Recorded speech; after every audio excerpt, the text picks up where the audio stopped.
Привет, Арми! Добро пожаловать обратно на канал Zone Cook. На концерте в Токио произошло нечто неожиданное, и фанаты до сих пор пытаются это осмыслить.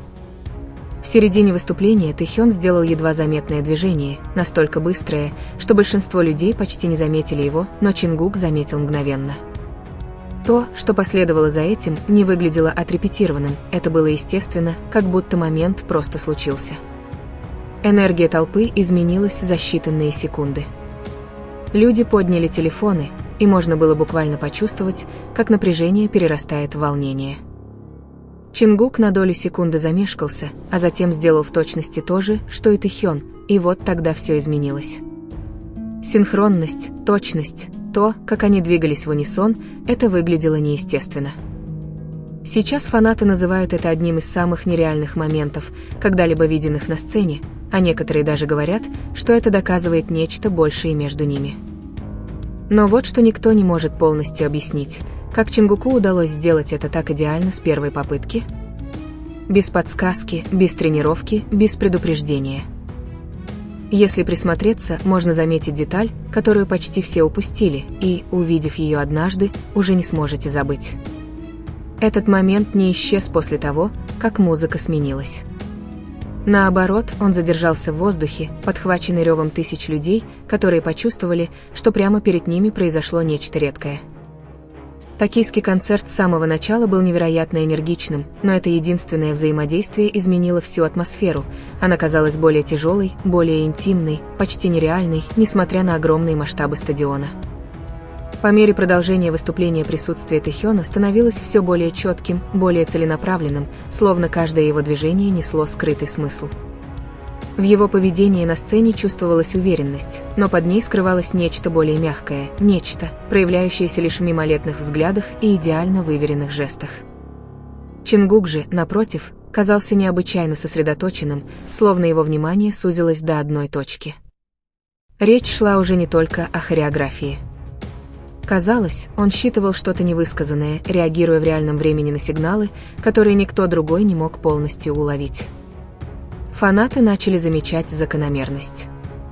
Каждый раз, когда Тэхён менял положение, Чингук следовал за ним, не механически, не как заученный наизусть ритуал, а с каким-то инстинктом, который казался слишком точным, чтобы быть случайностью. Синхронизация не была громкой или преувеличенной. Она жила в мельчайших деталях: угол поворота, пауза перед шагом, точное время взгляда. И именно эти детали делали момент невозможным для игнорирования. Видео начали распространяться почти сразу, еще до окончания концерта. Разные ракурсы, замедленные версии, увеличенные кадры – все пытались расшифровать то, что только что увидели. Некоторые считали это чистым профессионализмом, годами совместных выступлений, создавшими почти телепатическую связь. Другие были не так уверены. В том колебании перед тем, как Чингук повторил свой поворот, было что-то такое, что-то в том, как Тэхён посмотрел на него прямо перед этим, что совсем не казалось спланированным. По мере того, как ночь продолжалась, энергия между ними не утихала. Наоборот, она незаметно усиливалась. Бывали моменты, когда расстояние между ними казалось преднамеренным, за которыми следовали внезапные исчезновения этого расстояния в мгновение ока. Каждый раз толпа реагировала громче, словно коллективно ощущая, что это не просто случайные взаимодействия. Это было похоже на историю, разворачивающуюся фрагментарно, скрытую между ритмами музыки и вспышками сценического света. К моменту приближения финальных сцен этот момент уже обрел собственную жизнь. Фанаты уже не просто смотрели, они ждали, предвкушая нечто большее. Каждое движение, каждый взгляд, каждая секунда зрительного контакта становились значимыми. Напряжение ощущалось не только на сцене, оно распространилось на зрителей, на экраны, на разговоры, происходящие в режиме реального времени по всему миру. И вот, когда казалось, что вечер закончится без единого ясного ответа, наступил короткий момент, настолько быстрый, что его легко было пропустить, когда все словно замерло. Не так очевидно, не так взрывоопасно, но каким-то образом еще более интенсивно. Не нужно было повторять все так же. Воздействие уже было, усиленное всем, что произошло раньше. Запоминающимся это событие стало не только само действие, но и ощущение, которое оно оставило после себя, чувство, что что-то подлинное проскользнуло сквозь структуру идеально спланированного шоу. Что-то не по сценарию, не фильтрованное и не поддающееся полному объяснению. И именно поэтому люди продолжают пересматривать это, кадр за кадром, в поисках ответов, которых, возможно, даже не существует. Потому что чем больше смотришь, тем больше вопросов возникает, и тем труднее поверить, что это был всего лишь очередной момент на сцене. Последствия не утихли, они становились все громче. К моменту окончания концерта события уже вышли за пределы стадиона и захватили ленты новостей по всему миру. Фанаты были в восторге. Теперь они не просто делились отрывками, они анализировали их, замедляя до мельчайших долей секунды. Был один конкретный кадр, к которому люди постоянно возвращались, прямо перед вращением, прямо перед движением Чингука.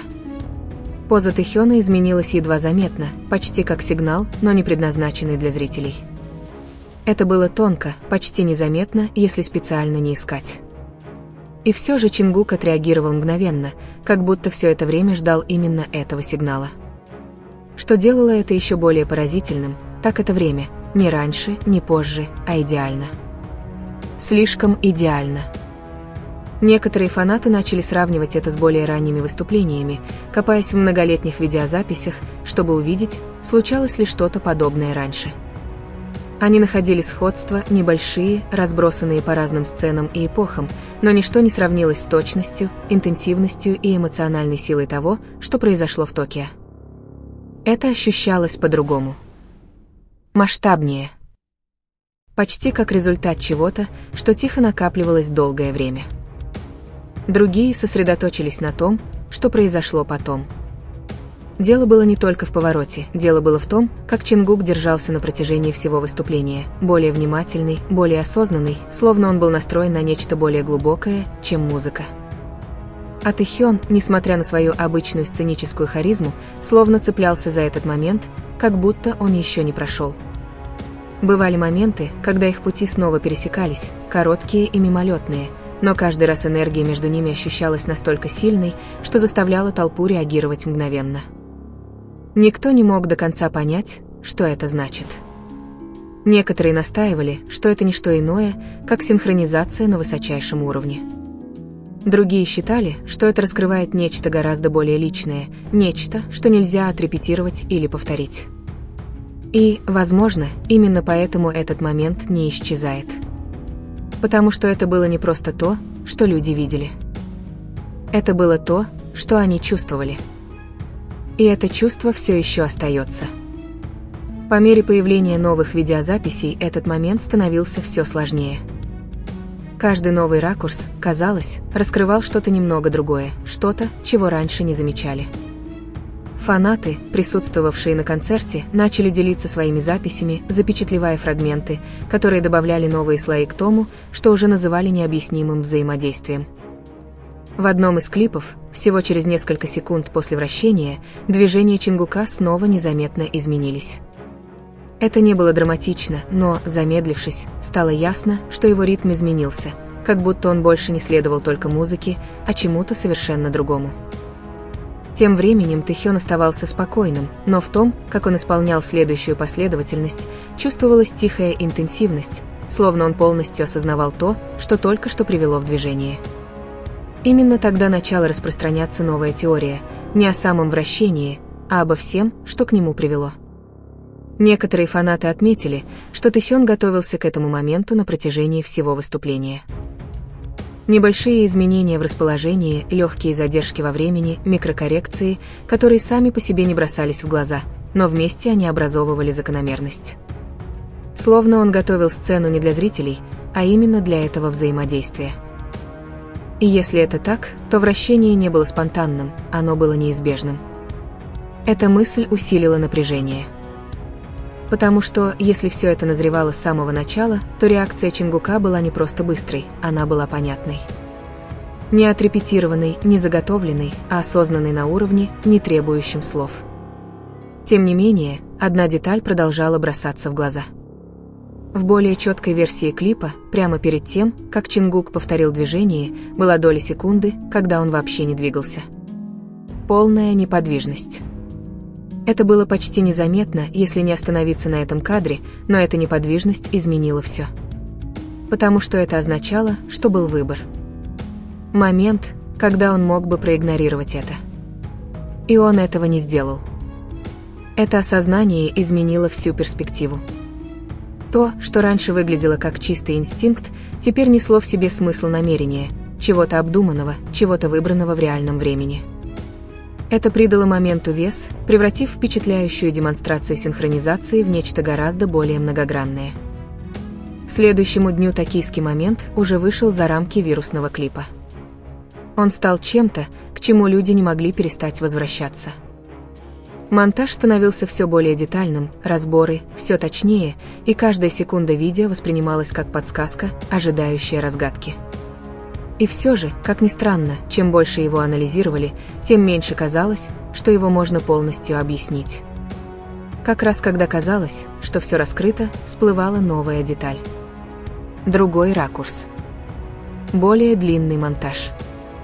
Реакция, которая раньше не была замечена. Каждая из них добавляла что-то новое, но никогда не было достаточно, чтобы завершить картину.